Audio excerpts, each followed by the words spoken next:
আজকের বিশেষ বিশেষ সংবাদ শুরু করছি গণতন্ত্রের চতুর্থ স্তম্ভ। আমি প্ল্যাটফর্ম একাডেমির ছাত্র শাহিন জামির ও আমি প্ল্যাটফর্ম একাডেমির ছাত্র আরিফুল আসলাম। সাত সকালে অন্য মেসেজে ধরা দিলেন রাজ্যপাল সিপি আনন্দ বোস। শুক্রবার সকালে হঠাৎ দুর্গাপুরের বেনারসিটি বাজারে হাজির হন তিনি। ঘুরে ঘুরে কেনেন সবজি, চাও খান তিনি, কথা বলেন স্থানীয়দের সঙ্গে। আচমকা বাজার করতে এসে রাজ্যপালকে পেয়ে আপ্লুত স্থানীয়রা। রাজ্যপালের কথায় মানুষের সমস্যা বুঝতেই বাজারে আসা। বাংলাদেশি সন্দেহে গুজরাটের সুরাটে ফের বাংলা 10 যুবককে নির্যাতন, তাদের মধ্যে 8 জন পিংলা এবং বাকিরা সবাইয়ের বাসিন্দা। বাংলার প্রশাসনের হস্তক্ষেপে বাড়ি ফিরলেন তারা। শুক্রবার ভোর 5টা নাগাদ পিংলার মলিগ্রামে বাড়িতে ফিরেছেন নির্যাতিত পরিযায়ী শ্রমিক বুদ্ধদেব বাড়ি। ভয়ঙ্কর অভিজ্ঞতার কথা জানান তিনি।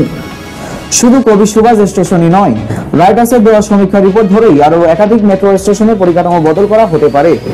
মাটির উপরের পাশাপাশি সুড়ঙ্গের ভিতরের একাধিক স্টেশনের সংস্কার করা হবে। ইতিমধ্যেই শহরের লাইফ লাইনের সুরক্ষায় রাইটার্সকে দিয়ে সমীক্ষা করিয়েছে মেট্রো কর্তৃপক্ষ। সেই রিপোর্টে জমা পড়েছে মেট্রো ভবনে। এবার দিল্লির রেল বোর্ডে তা পাঠানো হবে। সেখান থেকে সবুজ রঙের তেলের সংস্কারের কাজ শুরু করা হবে। 2008 সালের মালেগাঁও বিস্ফোরণ মামলায় প্রাক্তন বিজেপি সাংসদ সাদি প্রজ্ঞা সহ 7 অভিযুক্তকেই বেকসুর খালাস করে দিয়েছে বিশেষ এনআইএ আদালত। বৃহস্পতিবার আদালত জানায়, কেবল সন্দেহের বশেই কোনো মামলা এভাবে এগিয়ে নিয়ে যাওয়া সম্ভব নয়। অভিযুক্তদের বিরুদ্ধে যে সমস্ত তথ্য প্রমাণ দাখিল করা হয়েছিল তা যথাযথ নয় বলেও এদিন আদালত জানিয়ে দেয়। মুখ্যমন্ত্রী মমতা বন্দ্যোপাধ্যায়ের সুপারিশ মেনেই করতে হবে 2 বিশ্ববিদ্যালয়ের উপাচার্য নিয়োগ।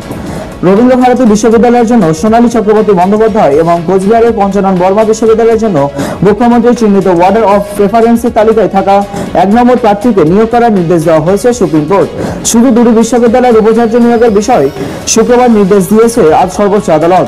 4 সপ্তাহ পর মামলার পরবর্তী শুনানি হবে। পাক প্রেমে মজে ডোনাল্ড ট্রাম্প।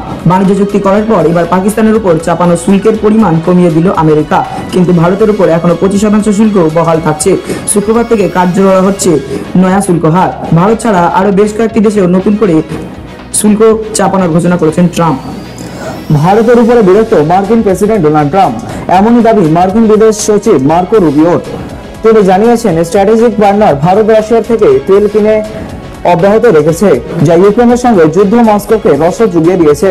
তবে এটাই তার বিরক্তি করার একমাত্র কারণ নয়। রুবিওর দাবি কারণ আরও রয়েছে। ওভাল টেস্টের প্রথম দিন বারবার বৃষ্টির জন্য খেলা বন্ধ হয়েছে। দ্বিতীয় দিনেও কি একইভাবে ভেস্তে যাবে ম্যাচ? প্রশ্ন ক্রিকেট প্রেমীদের মনে।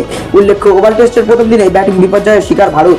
মাত্র 200 গন্ডি পেরোতেই পড়ে গিয়েছে 6 উইকেট। অন্যদিকে চোট পেয়ে ক্রিস ওকস মাঠের বাইরে চলে যাওয়ায় সম্ভবত একজন বলার কম নিয়ে খেলতে হবে ইংল্যান্ডকে। 75-এর আইএফএ সিল জয় ইস্ট বেঙ্গলের ইতিহাসে অন্যতম স্মরণীয় দিন। সেই জয়েরই 50 বছর পূর্ণ হচ্ছে এবার। শুক্রবার ক্ষুদিরাম অনুশীলন কেন্দ্রে ক্লাবের প্রতিষ্ঠা দিবস উদযাপনের কেন্দ্রে থাকছে সেই সিল জয়ী। আমরা আপনাদের কণ্ঠস্বর বাজার কলা সঠিক খবর পেতে রোজ চোখ রাখুন ঠিক সন্ধ্যা 7টায় প্ল্যাটফর্ম একাডেমির ফেসবুক পেজে।